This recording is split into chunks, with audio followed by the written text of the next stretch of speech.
interrupt your late afternoon St. Patty's Monday to get into some Ronnie Stanley conversations, to get into what he had to say about DeAndre Hopkins becoming a Raven, what he had to say about kind of letting us in on what his thought process was throughout what would have been a free agency process had he hit the open market, which obviously we know as of last weekend, 2 weekends ago now, never was a thing. So all that and more, including some thoughts on two signings that took place over the weekend. Cooper Rush will now be QB2 in Baltimore, and Ben Cleveland.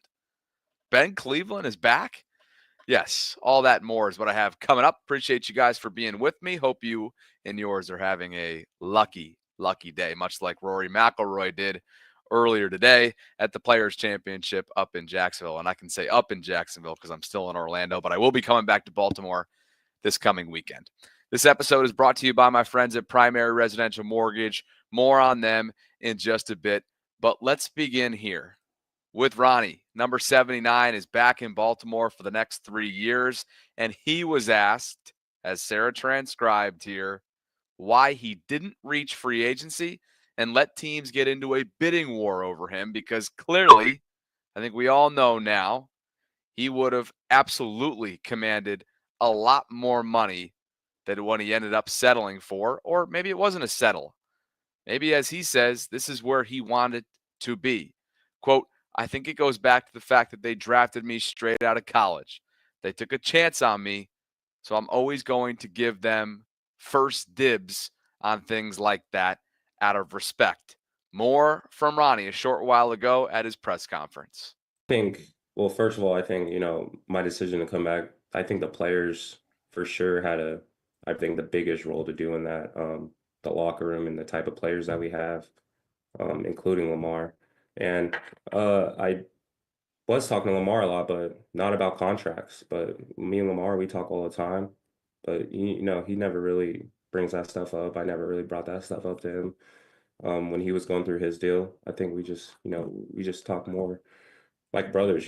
So, um, but yeah, we talked through the whole process, not once about contracts, but the players are definitely the biggest driver of why I like being in Baltimore. And the players obviously have come really, really close to what they're trying to accomplish here in recent years, but close, but no cigar yet. And as you saw there, or heard there, I should say, he said, quote, my decision to come back, the players for sure had the biggest role in that. The locker room and the type of players that we have, including Lamar. I was talking to Lamar a lot, but not about contracts. Me and Lamar, we talk all the time. When he was going through his deal, we just talk like brothers. But the players are the biggest driver of why I like being in Baltimore. And man, all of a sudden you look up and realize that this dude has been in and around Baltimore for 10 years. Got to go back to 2016 when the Ravens used a top 5 pick on Ronnie Stanley out of Notre Dame, and it's worked out pretty darn well, aside from, of course, that maybe 2-year stint, 3-year stint where you weren't getting a ton of availability from him after that nasty ankle injury just after he had signed a really lucrative deal several years ago. But legacy, you better believe legacy means something to Ronnie. It's a good question because that definitely gets brought up to me a lot, especially going into my 10th year. Um, and all I'm going to be in Baltimore, and that's something that ever growing up, that wasn't even like a goal of mine, really. That wasn't something I ever thought about. Um, but that being said, it actually happening, I'm realizing how rare of a thing it is, and I think it's just a really cool thing to be able to spend my, you know, 10 years of my career plus with the same team that I got drafted with. And, I don't know the percentages of things like that happening, but I think that's a really cool thing. I'm very happy and appreciative that I could be one of those players that could experience that. I'm not sure what the percentage is either, but I know it's pretty darn low, and he knows it too. Quote, I'm realizing how rare of a thing it is, and I think it's really cool to be able to spend 10 plus years of my career with the same team. I don't know the percentages of things like that happening, but I'm appreciative that I could be one of those players that it could experience that. And that's exactly what this is all about. This team has unfinished business. The players that have been on this roster in recent years and experienced the kind of heartbreak that they've endured, there's a collective belief, it's a universal belief that there is unfinished business to be done in Baltimore. Ronnie is one of them, and I really liked what he had to say about one of the up-and-comers, perhaps, and Andrew Vorhees could very well be the Ravens' favorite for starting left guard coming up this fall. And Ronnie he stood 10 toes down for number 72. Quote, I think he's going to have a great career. He's a prototypical NFL guard, and he's going to battle with those big D tackles second to none. He'll be great, and he's a smart guy as well, very intelligent, athletic. I'm very excited to work with him. Of course, Andrew lost that starting left guard opportunity last year due to injury, and the Ravens moved on to Patrick McCary, slid him down from right tackle, and they really never walked away from that lineup. And it paid dividends for them. Ronnie, of course, had a Pro Bowl caliber season at left tackle. After Vorhees went down, McCary stepped in and was serviceable. Not sure there was another offensive lineman who was more penalized than Patrick was at his position, but he was serviceable. We know who Tyler Linderbaum is. We know what Daniel Fa'alele became, and that experiment is ongoing. And certainly Roger Rosengarten continues to be just somebody that they hit on. They hit on this dude on day 2 last year in April, and you get the sense that the sky's the limit for the second-year tackle out of Washington. But I like this because it's encouraging. A lot of you have been clamoring for guard help, whether it be through free agency. It'll, of course, be a need in the draft. But and Sarah and I have done our rankings in terms of priorities from a position perspective in recent weeks. And I continue to obviously acknowledge that they'll have to and they will bring in more depth and more competition at guard. But I see there as being other bigger needs like edge rusher, like cornerback, like safety, like inside linebacker. Matter of fact, I might put all 4 of those positions that I just mentioned ahead of guard, and I might even put guard outside my top 5 the more that I think about it. So, of course, within the last couple weeks since free agency began, the Ravens have lost Patrick McCary to Jacksonville and lost Josh Jones, a reserve lineman, to Seattle. I'm not acknowledging that they have to bring in more competition. I'm just saying I think there's bigger needs when you look around from a roster perspective. What about D-Hop? DeAndre Hopkins became a Raven last week, as we all know by now. No active player has more receiving yards than D-Hop does throughout his career. Of course, he spent last year with Kansas City. He really spent it with 2 teams because he was traded to Kansas City for their run. But prior to that, he was in Tennessee. And prior to that, he was in what? It was Arizona and Houston. Is that what it's gone? Houston, Arizona. Am I remembering that correctly? Houston, Arizona, Tennessee, Kansas City. Yeah, that's how it went. He was a 2013 first rounder, 27th overall out of Clemson. And now at 32, soon to be 33 in June, he joins the Ravens as wide receiver 3. Here's what Ronnie had to say about the signing. Huge smile on my face when we signed D-Hop. You know what you're getting with that guy. I think it's a Hall of Fame caliber wide receiver, and you know, I still think he has a lot of good uh, reps, years, seasons in him, and he's a physical player. He's a competitive player, and I think he's going to fit into our team really well. All right, so from one veteran to another, quote, he's a Hall of Fame caliber wide receiver and still think he has a lot of good reps, years, and seasons in him. He's a physical player, a competitive player, and I think he's going to fit into our team really well. And guess what? I would agree. I think he is absolutely, based on what you're paying him, without question, an upgrade over Nelson Aguilar, an upgrade over what you've had behind Zay and Bate in recent years, which has been, again, Nelly. Perhaps you play him a little bit in the slot if you're Todd Monken. You know you're going to get a contested catch winning guy. You know you're going to get a 50-50 ball winning guy. Good body control. Right? He's going to add to your culture. All reports show that he was really beneficial and helpful to Xavier Worthy, Kansas City's standout rookie, the speedy wide receiver who they selected in the first round last year. I want to see how Todd Monken potentially deploys him in the red zone. Can he still be that zone-beating player? I don't think you're going to see a lot of separation from him at this point in his career. Matter of fact, I found a PFF statistic that begs the question. 1.4 yards per route run against man coverage last year. So you're not getting a lot of separation, but you're getting a savvy player.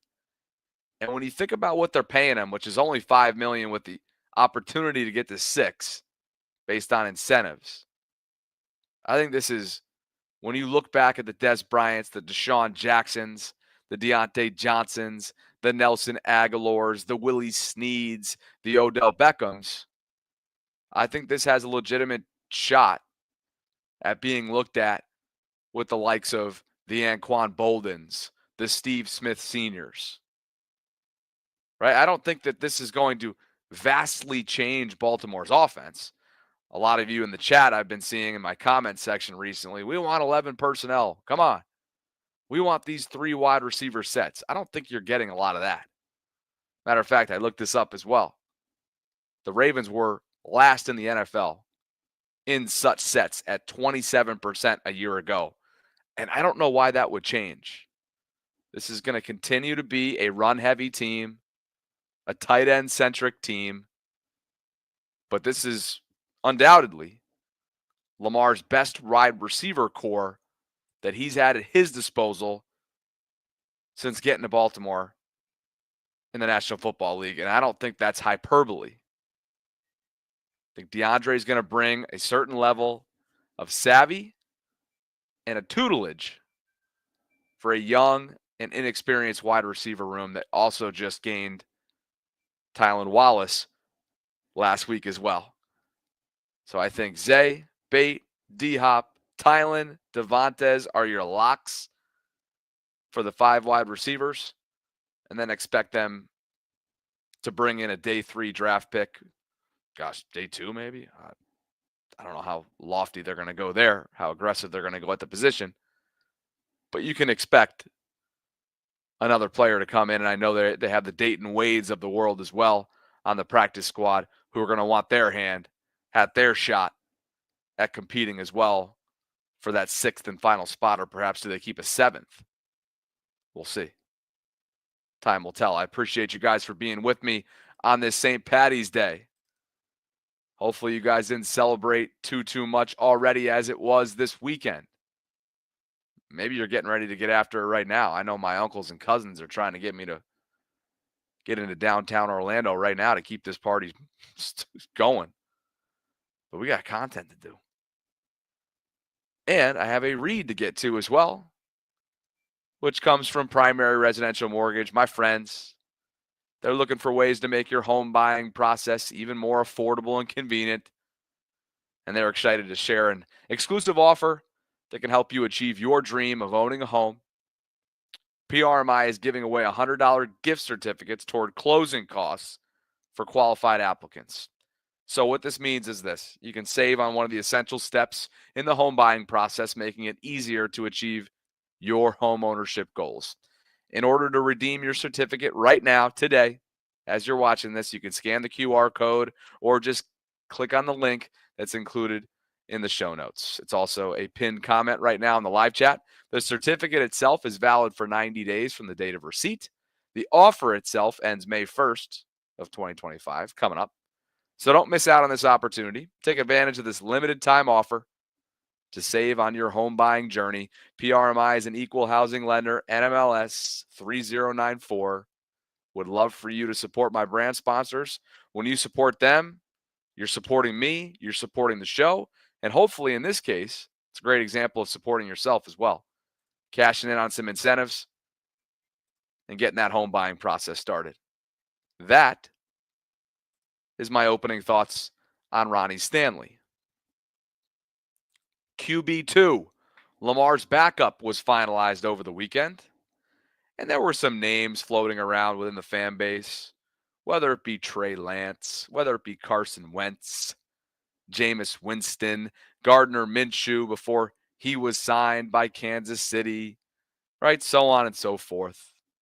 But Cooper Rush, who started a handful of games in recent years in Dallas for an injured Dak Prescott, is coming to Baltimore. It's a 2-year, $6.2 million deal. The max value is $12.2 million based on a number of incentives, including playing time, starts, and wins. I know a lot of you are sitting out there like, holy shit, hopefully he doesn't selfishly, right? Selfishly, you're thinking, hopefully he doesn't get anywhere near that max value because that will have meant something terribly wrong has happened to Lamar. Yeah, I'm with you there. But for Cooper, this is an experienced player. He's 9-5 as a career starter. Been around the league for a long time. He's a pocket passer. Not someone that the Ravens have had, or not similar. Somebody like Trace McSorley or a Tyler Huntley that they've had in the past that at least stylistically have similarities to Lamar's game. I'm not saying, and by any stretch of the imagination, those two play like Lamar, but you know what I mean, aesthetically, stylistically, schematically. And Sarah and I had an interesting conversation, honestly, during our Ravens lunch hour live stream earlier this afternoon. And that was kind of revolving around this idea that perhaps the Ravens are done trying to bring in the type of player that at the very least has similar traits. Or again, back to the stylistic approach to the game, right? That's similar to Lamar. And maybe you saw that start to happen once this Todd Monken era really got off and running. They drafted Devin Leary last year. They brought in Emory Jones as an undrafted rookie free agent. There was some smoke this time last year surrounding Ryan Tannehill and perhaps the idea of him as a backup in Baltimore behind Lamar. And now they go ahead and sign Cooper Rush. And it's just kind of making me think that maybe, just maybe, this isn't about drafting players that have similar traits. Now, there's been plenty of talk. I know a lot of you want them to go after Jalen Milroe, for example, in the draft, the Alabama product. I don't see him getting to day 3, barring something unforeseen. He's obviously not going to be a day 1 pick. And he's really not being talked about a lot because Cam Ward, Shedeur Sanders, Jackson Dart, right? They're receiving and garnering the most attention, deservedly so. But I just can't sit here and find a reason to criticize this move by Eric DeCosta. When you look at what was left up on the board, by the way, Joe Flacco was a name and is a name that's still left out there in free agency. Just throwing that out there. That's a thing. And there are others out there too that have plenty of experience, like a Jameis Winston. I've already mentioned Trey Lance. I've mentioned Carson Wentz.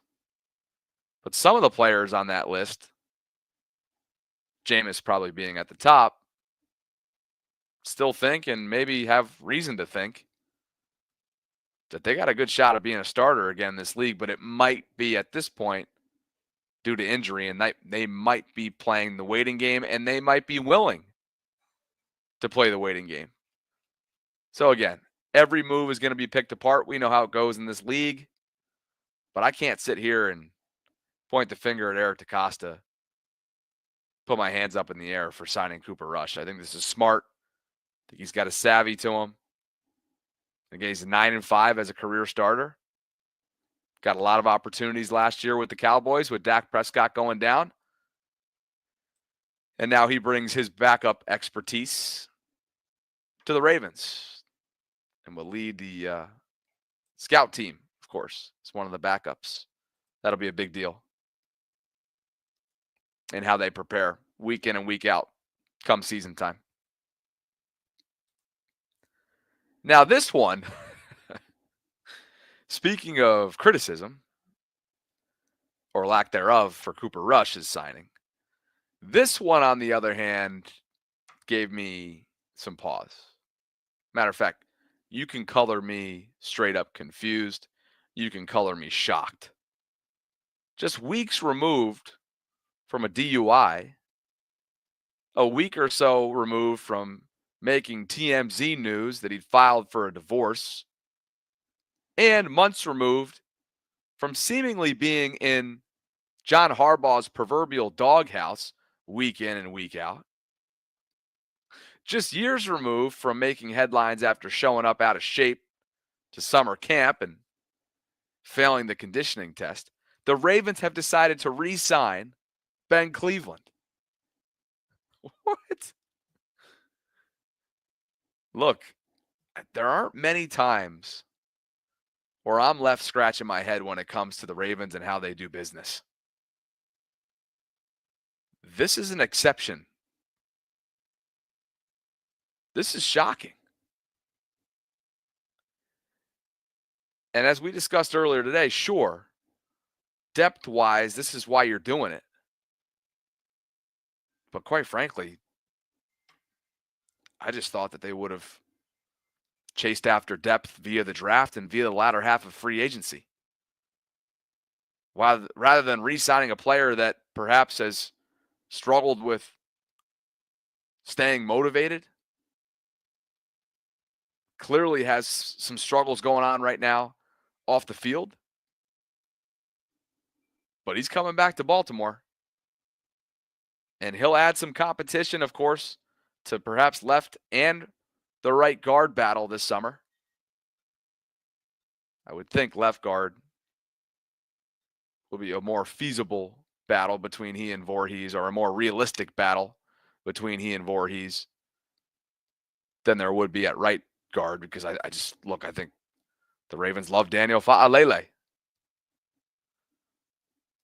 The league liked him too. Dude was a Pro Bowl alternate and received one All-Pro vote. So, look, from a football perspective, this does make sense. But all the other factors that I just listed out, again, leaves me pretty surprised that this came to fruition. So, Big Country's back in Baltimore.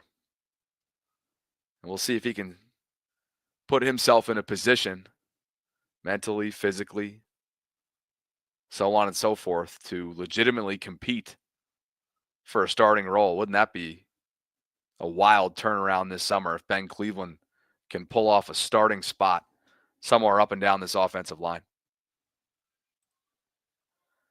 This became official earlier today. The Ravens team account officially posted Tylan Wallace going pen to paper, and he will help round out the Ravens wide receiver room. He'll also be a key special teams contributor in Baltimore.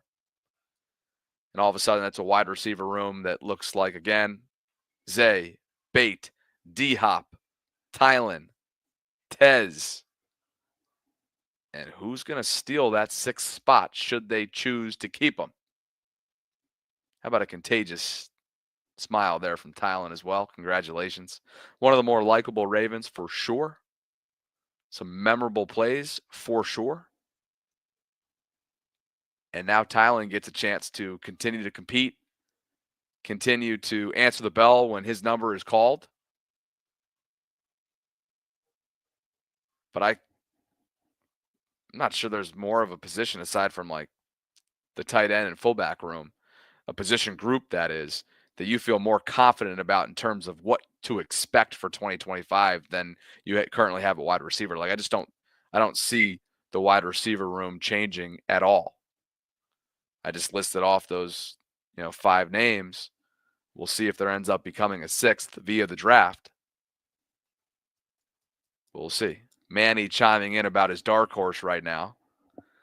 You already knew he couldn't help himself there, could you, Manny? Dreams checking in with a super chat and says, I feel like Ben is going to be used like McCary was. Potential Swiss Army knife. I think McCary is more versatile than Ben is, especially with Patrick's tackle abilities. But I can see it. They've asked Ben to do a lot. Look at training camp. Training camp, he did some center, played some center last year when Tyler Linderbaum went down. And then in the preseason, he got some work at center as well. He's also played tackle. So Ben, I'm not saying Ben's not versatile, but Patrick obviously is just the jack of all trades. Even if he is a master of none, he's given you that time and time again. So perhaps they're looking at that. They could be looking at McCary departing in free agency and seeing Ben as at least having shades of what Patrick gave him. I wouldn't rule that out. Appreciate you guys for being with me on this Monday of St. Patty's.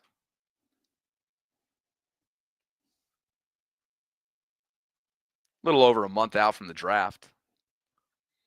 And I think the needs are clear with this team. It's edge rusher, it's cornerback, it's safety, it's inside linebacker, it's guard depth. Those are my 4 or 5 needs. A little while ago, just a couple weeks ago, we were doing our top 3, top 5 positional priorities. I remember at the time I was like sneaking wide receiver into my top 5. Obviously, that's not the case anymore, being that they went after D-Hop. Now, to me, it's clear. Edge rusher, safety, corner, inside linebacker, guard. You got everything you need. Everything you need. And you're healthy. Think about that.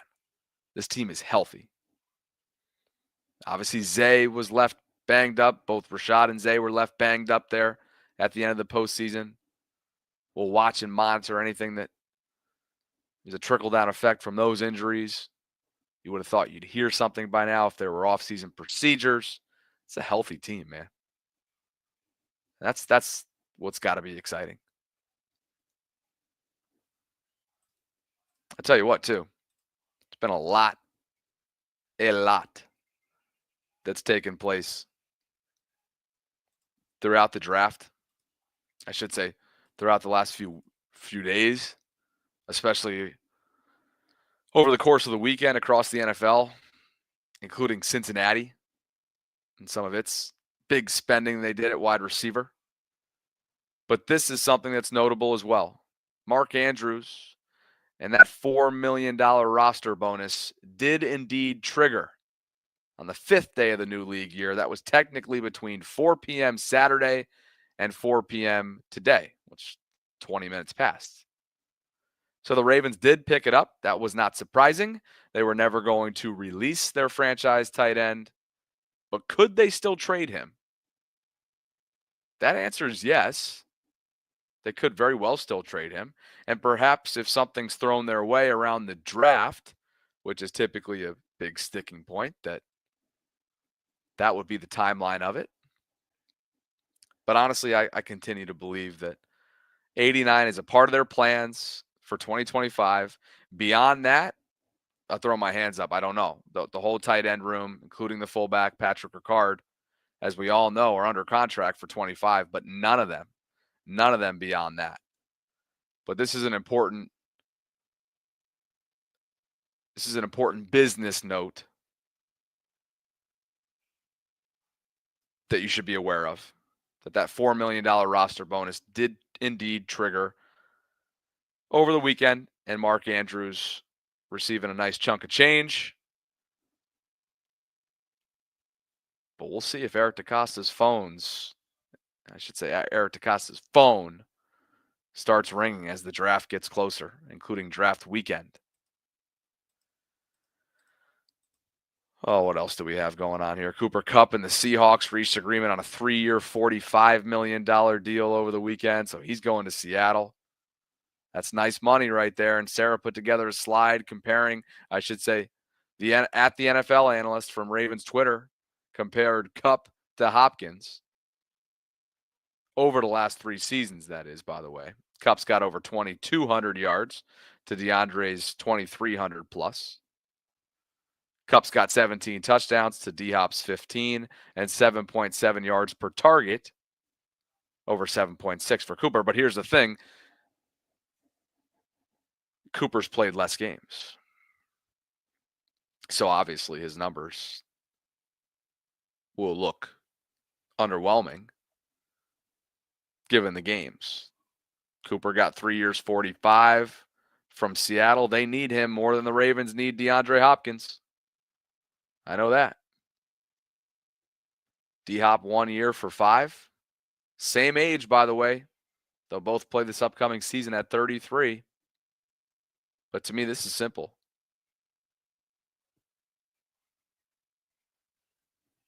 Cooper's going to Seattle to be their number 2 and a significant part of their offense, along with Jackson Smith and Jigba. Of course, DK Metcalf has departed for Pittsburgh. And for D-Hop, he's coming to Baltimore. They don't necessarily need him. And they aren't paying him as if they need him. He's not a necessity. He will be important, though. But they aren't paying him to be important. If he ends up becoming important, that's freaking gravy on top. But it's not an absolute necessity. And for the Ravens to be living in that world at the wide receiver position in the Lamar era, that's pretty darn refreshing. One of the first things that D-Hop did when arriving in Baltimore last week, I should say, he worked out. The dude's a workhorse. Look at what Cincinnati did last night. 161 over 4 years for Jamar, 115 over 4 years for T.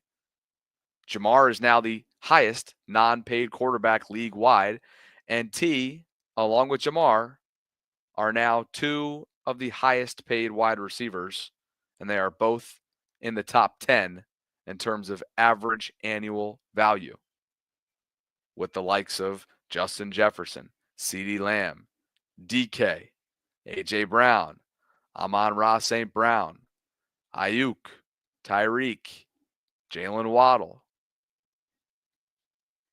The Bengals paid up, and you got to salute them for doing something that they haven't done a whole lot of. Pay their own. They've done it with Burrow. They've now done it with their 2-star wide receivers. Will they do it with Trey Hendrickson? Time will tell, but I'll tell you this. If I'm the Bengals right now, after what they put on tape last year defensively, it is an absolute must that they hit on the draft defensively. If they don't hit in the draft, good luck, because that defense was porous last year. You had a historic, go look at the numbers. This is not hyperbole, not glazing. It was a historic offense last year, and for them not to have played relevant football in the month of January was a failure. But for now, these two are back, and they're going to be nice and pleased, as will and as is their quarterback, Joe Burrow. It's a quick one today, under 40 minutes. Forgive me for being short today. We're heading out to some St. Patty's celebrations here in Orlando with the family. So like the video on your way out if you could. Subscribe to the channel. Hit that notification bell so you can be notified of when I'm dropping my daily content. And please consider saving $100 on your closing costs, courtesy of PRMI, my sponsor. You can claim your certificate by clicking on the link that's in my show notes. It's also in the pinned comment. It's valid for 90 days from the date of receipt, I should say, and the offer ends May 1st. So take advantage. Thank you guys for spending some time with me on your Patty's Day. Enjoy your celebrations if they're still ongoing, or if maybe you took today off. Hell, I don't know. I got to go find some green before the hell we go out. So I got to go do that. I'll catch up with you guys soon. Sarah and I'll be back tomorrow, Tuesday, for a noon Ravens lunch hour live stream. And if not before, I'll catch you then. Later, guys. Thanks for the love.